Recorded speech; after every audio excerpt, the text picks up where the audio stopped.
Hello friends, welcome to my channel দিশাস kitchen. আজকে আমি আপনাদের দেখাতে চলেছি স্যান্ডউইচের একটা খুব ইজি রেসিপি। তাহলে চলুন দেখে নিই স্যান্ডউইচটি তৈরি করতে কী কী লাগছে।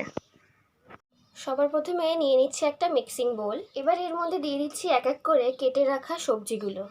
দিয়ে দিচ্ছি গাজর কুচি, ক্যাপসিকাম কুচি,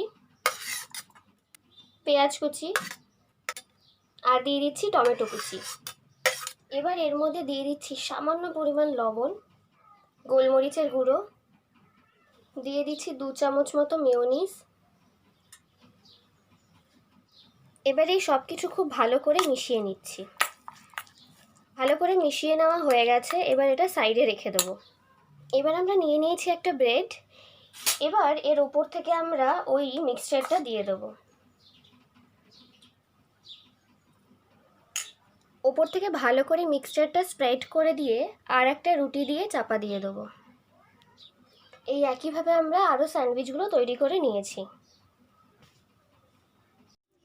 গ্যাসের ফ্লেমটা অন করে আমি তাওয়াটা গরম হতে বসিয়ে দিয়েছিলাম। এবার আমি এর মধ্যে কিছুটা তেল ব্রাশ করে নেব। আপনারা চাইলে ঘি, বাটার যা কিছু ইউজ করতে পারেন। এবার আমি এর মধ্যে দিয়ে দিচ্ছি বানিয়ে রাখা স্যান্ডউইচটা।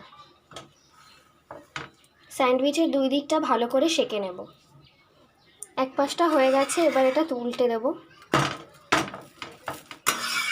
স্যান্ডউইচটা হয়ে গেছে, এবার আমি এটা তুলে নেব। এই একইভাবে আমি সবকটা স্যান্ডউইচ তৈরি করে নিচ্ছি। ভিডিওটি ভালো লাগলে জানাতে ভুলবেন না, আর আমার চ্যানেলটি অবশ্যই সাবস্ক্রাইব করবেন।